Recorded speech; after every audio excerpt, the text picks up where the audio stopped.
आप सभी लोगों को हृदय से बहुत बहुत धन्यवाद। लाइक करने के लिए, शेयर करने के लिए, कमेंट करने के लिए, सब्सक्राइब करने के लिए।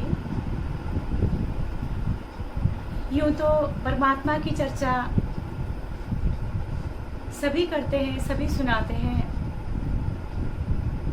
लेकिन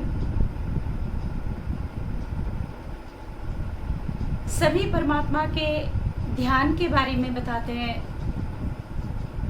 और सभी कहते हैं कि ईश्वर का चिंतन करना चाहिए, ईश्वर का ध्यान करना चाहिए। वास्तव में एक विचारणीय प्रश्न है कि ध्यान क्या है। ये जो ध्यान की बात कही गई, ये किस चीज़ को ध्यान कहा गया? क्योंकि आप लोगों ने देखा होगा कि घर परिवार के अंदर हर जगह जब हम कहीं इधर उधर जाते हैं, अपने इष्ट मित्रों को, अपने परिवार के लोगों को, हम सभी लोग यही कहते हैं कि आप बाहर जा रहे हैं, ध्यान रखिएगा। आप खाना खा रहे हैं, ध्यान रखना। और कोई भी कार्य करने के लिए हम कहते हैं कि ध्यान करना, कि ध्यान रखना, ध्यान से चलना, ध्यान से उठना, ध्यान से सोना, ध्यान से चलना फिरना, सब कुछ ध्यान से। पर हम कभी ये विचार नहीं करते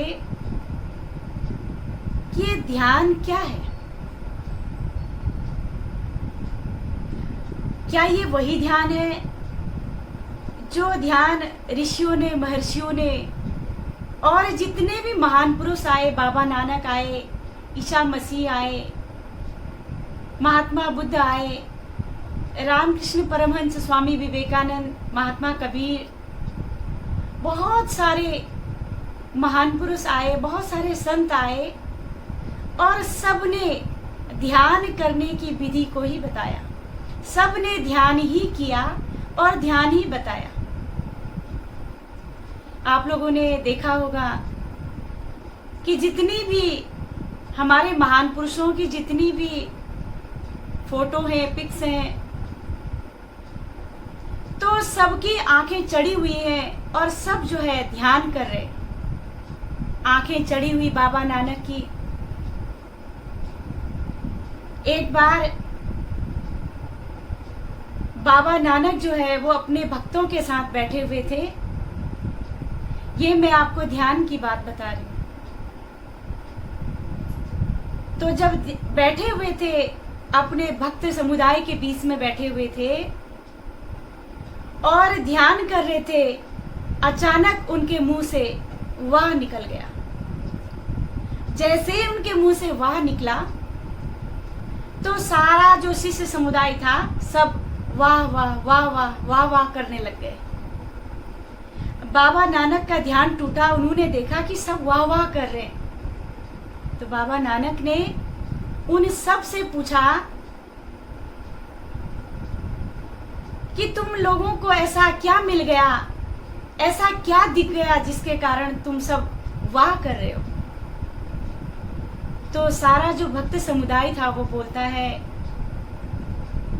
कि हमें नहीं पता, हमने तो आपको सुना, आपने वाह कहा तो हम सब भी वाह वाह करने लग गए। तब बाबा नानक कहने लगे कि जलवा देखा नूर का, जलवा देखा नूर का, मुंह से निकली वाह। हमने तो कहा कुछ देखकर, पर तुमने देखा क्या? मैं तो अपने अंदर प्रवेश हो गया था, मैंने तो अंदर का नज़ारा देखा और उस नज़ारे को देख करके मेरे मुंह से वाह निकल गया। आप सभी लोग जानते हैं, जब कोई ऐसी चीज हमें आनंदित कर देती है तो हमारे मुंह से भी अचानक वाह निकल जाता है। तो ऐसे ही वो ऐसा ध्यान क्या है जिस ध्यान को करने से मुंह से वाह निकल जाता है? कभी कोशिश नहीं की? हाँ, एक वादा जरूर करके आए थे हम और आप सब माँ के गर्भ से। वादा क्या था? ध्यान का वादा करके सजन, तूने ध्यान लगाना छोड़ दिया। ध्यान का वादा करके सजन, शीस तले पग ऊपर थे, जब माता के पेट में लेट रहा, तब ईश्वर से इकरार किया, तूने भूल के वो सब छोड़ दिया। ध्यान का वादा करके सजन, तूने ध्यान लगाना छोड़ दिया। ध्यान हमारा लगता तो है, लेकिन कहाँ? अगर हम फोन में लग जाए तो इतना ध्यान लगता है, कौन आया कौन गया और क्या हो रहा है किचन में, कोई घर में कुछ अच्छा हो रहा है बुरा हो रहा है, कुछ भी पता नहीं लगता, क्योंकि ध्यान फोन में लगा हुआ है। जो ध्यान जो है, जिस ध्यान से महान पुरुष उस ईश्वर का दीदार करते थे, आज वो ध्यान कहाँ लग गया? ध्यान लगता तो जरूर है, लेकिन बाहर। इसीलिए कबीर महात्मा ने इसीलिए तो कहा कि मन तो कहीं और दिया, तन साधन के संग, कहे कबीर कोरी गजी कैसे लागे रंग। कि जब तक परमात्मा के ध्यान में मन नहीं होगा, तब तक हम आनंदित नहीं हो सकते। अगर हमारा फोन में मन नहीं होता तो हमें उसमें भी आनंद नहीं आएगा। इसका मतलब है कि आनंद कहाँ है? मन की एकाग्रता में। और ध्यान कहते हैं सुरति को। जिस प्रकार से एक माँ अपने बच्चे की देखरेख करती है, सारे क्रियाकलाप हो रहे हैं, सारे काम हो रहे हैं, किचन का काम हो रहा, खाना बन रहा है, कोई आया कोई गया, सबसे बात हो रही है, लेकिन बच्चे पर ध्यान है कि बच्चा कहीं गिर न जाए, कहीं कुछ खा न ले, कहीं कुछ न हो। ध्यान जो है सुरति के द्वारा, ध्यान के द्वारा उसने अपने बच्चे को पकड़ रखा है। तो मेरा कहने का तात्पर्य, हर जगह हम कहते हैं कि ध्यान रखना।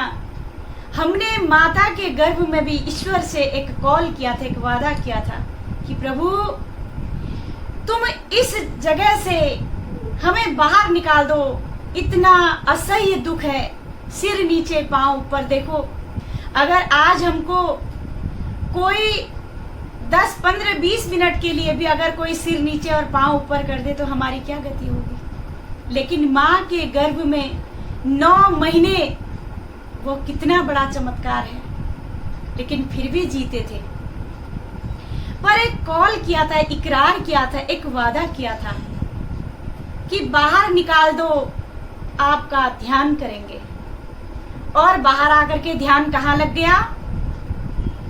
संसार के अंदर, विषयों के अंदर, चारों तरफ ध्यान हमारा जो है वो डिस्ट्रीब्यूट हो गया, लेकिन जहां लगना था वहां नहीं लगा।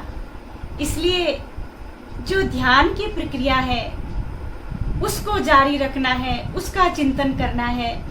जो ध्यान, जो एकाग्रता फोन में होती है, जो एकाग्रता और जगह होती है, जब हम कहीं पर कोई जागरण होता है, कोई प्रोग्राम होता है, तो वहां हम कहते हैं कि इस बार हमने इस मंडली से जागरण कराया था और अगली बार हम किसी और से कराएंगे, हमें आनंद नहीं आया।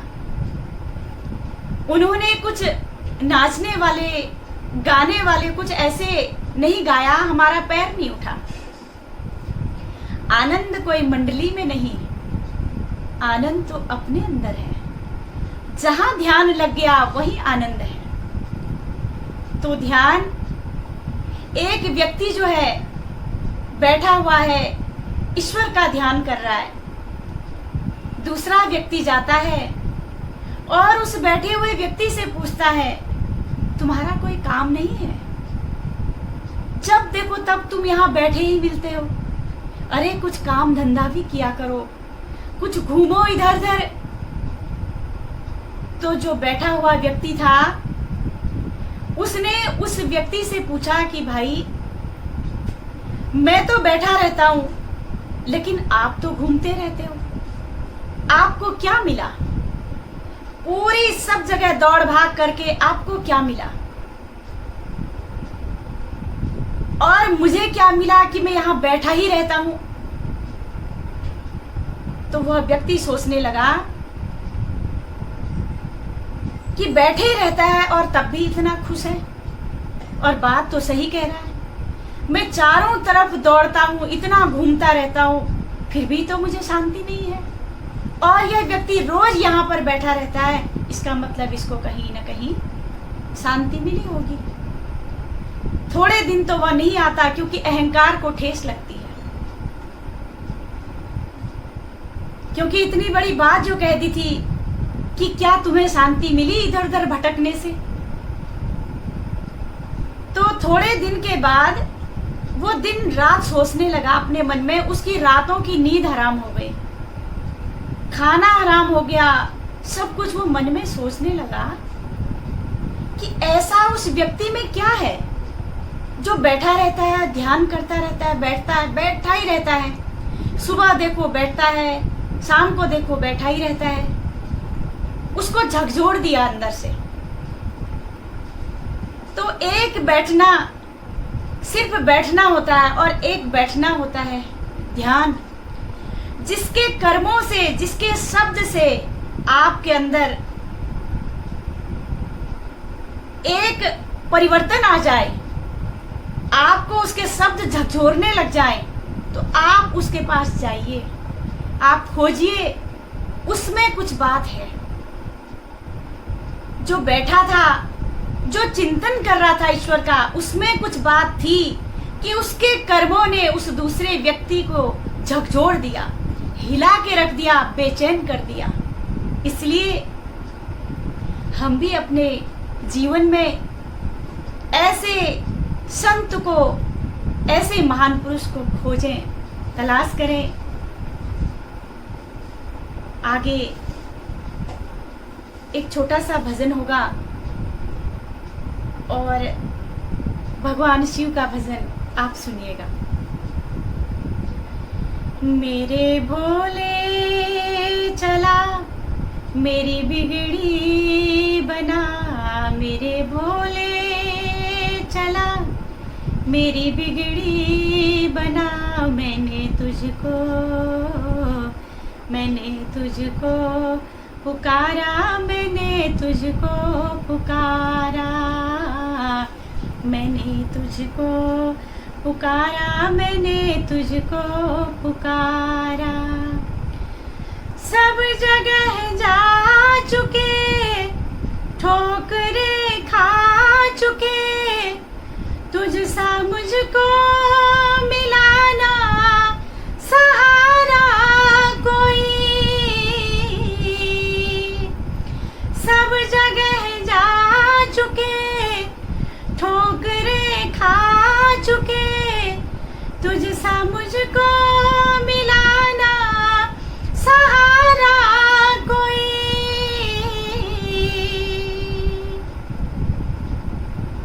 अब द्वारे तेरे मन रोके कहे, अब द्वारे तेरे मन रोके कहे, मैंने तुझको पुकारा, मैंने तुझको पुकारा।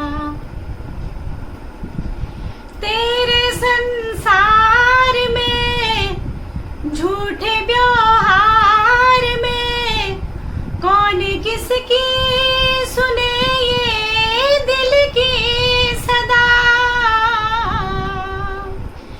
तेरे संसार में